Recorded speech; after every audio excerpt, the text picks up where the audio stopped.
उधर यूक्रेन के साथ चल रही भीषण जंग के बीच रूस के राष्ट्रपति पुतिन एक बार फिर परमाणु ब्रीफकेस के साथ नजर आए, जिससे दुनिया पर परमाणु युद्ध का खतरा मंडराने लगा, क्योंकि पूरी दुनिया ये जानती है कि जंग जीतने के लिए पुतिन एटम बम गिराने से भी नहीं चूकेंगे। और यूक्रेन जंग में तो उनकी साख दांव पर लग चुकी है। युद्ध जीतने के लिए पुतिन ने अपनी पूरी ताकत लगा दी है और ऐसे में अगर वो जंग हार गए तो रूस के परमाणु महाशक्ति होने पर ही सवाल उठने लगेंगे। इसीलिए पश्चिमी मीडिया ये दावा कर रहा है कि पुतिन यूक्रेन को बर्बाद करने का पूरा मन बना चुके हैं और वो ये ठान चुके हैं कि अगर जेलेंस्की उनके आगे नहीं झुके और पश्चिमी देश ऐसे ही हथियारों की सप्लाई करते रहे तो वो एटम बम का बटन दबाने में देर नहीं लगाएंगे। ये आशंका इसलिए जताई जा रही है क्योंकि एक बार फिर पुतिन अपने परमाणु ब्रीफकेस के साथ नजर आए, जिसके बाद ये दावा किया जा रहा है कि यूक्रेन में ऐसा कुछ होने वाला है जैसा पहले कभी नहीं हुआ। मतलब वहां ऐसी तबाही मचने वाली है जिसे रोक पाना न तो जेलेंस्की के बस में होगा और न ही अमेरिका के।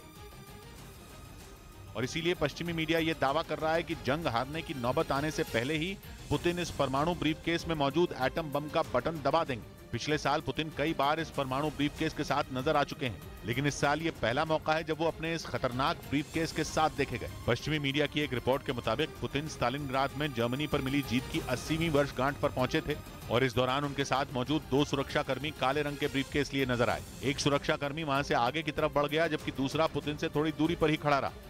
और पश्चिमी मीडिया का दावा है कि जो सुरक्षाकर्मी पुतिन के साथ चल रहा था उसी के पास परमाणु ब्रीफकेस था, जिससे पुतिन कभी भी कहीं से भी किसी भी टारगेट पर परमाणु हमला करने का आदेश दे सकते हैं। और जिस तरह से पुतिन लगातार धमकी दे रहे हैं उससे यह अंदाजा लगाया जा रहा है कि यूक्रेन पर परमाणु हमले की तैयारी पूरी हो चुकी है। एक रिपोर्ट के मुताबिक इस ब्रीफकेस को 1980 के दशक की शुरुआत में विकसित किया गया था और इसे पहली बार 2019 में सार्वजनिक तौर पर देखा गया था। रिपोर्ट में यह दावा किया गया कि इस ब्रीफकेस से पुतिन अपनी सबसे घातक मिसाइल सरमात को लॉन्च कर सकते हैं, जो दुनिया के किसी भी हिस्से में परमाणु हमला करने की ताकत रखती है। इसके अलावा यार्स मिसाइल को भी इस ब्रीफकेस से लॉन्च किया जा सकता है।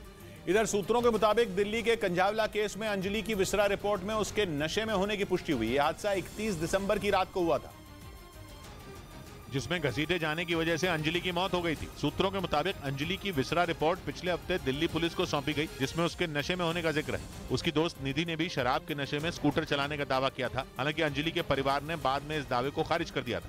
इस बीच अमेरिकी खुफिया एजेंसी CIA के डायरेक्टर विलियम बर्न्स ने यूक्रेन जंग को लेकर बड़ी चेतावनी दी। उनके मुताबिक अगले 6 महीने यूक्रेन के लिए काफी अहम होंगे, क्योंकि इन 6 महीनों में पुतिन युद्ध की नई रणनीति के साथ उतर सकते हैं। CIA के डायरेक्टर विलियम बर्न्स के मुताबिक रूस जल्द ही यूक्रेन में हमले तेज करने वाला है। विलियम बर्न्स का यह बयान ऐसे वक्त में आया जब यूक्रेन के अधिकारी भी पुतिन के जोरदार हमले की आशंका जता चुके हैं। यानी अमेरिका और यूक्रेन दोनों को यह लग रहा है कि इस युद्ध में जो अब तक नहीं हुआ वो होने वाला है, क्योंकि 11 महीनों से जारी इस जंग का अब तक कोई नतीजा नहीं निकला है और कहा जा रहा है कि पुतिन अब किसी भी हद तक जाने को तैयार है। इसीलिए उन्होंने हाल के दिनों में यूक्रेन के पूर्वी हिस्से में हमले तेज कर दिए हैं। न्यूज़ 18 इंडिया की web series FIR number 208 streaming today.